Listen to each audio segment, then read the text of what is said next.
Тоа веќе не зависи од нас. Ние рековме, нека седнат во опозицијата, нека се договорат, нека вклучат диаспората, нека дојдат и ние бланко ќе го поддржиме тоа што тие меѓу себе ќе го договорат. Затоа јас уштеношка апелирам на одговорност, на зрелост кај председателите на СДСМ, на Левица, на Демократската унија за интеграција, на останатите формални или неформални групи во парламентот да седнат како коалиција, да се договорат и да ни донесат документ кој што ние веднаш ќе го прифатиме. Сега ние веќе денеска имавме пред овој настан состанок преку онлайн врска со Брисел,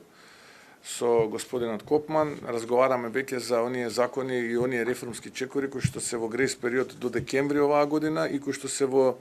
предвидениот рок од декември од оваа година, така што ние продолжуваме со несмалена динамика да испорачуваме.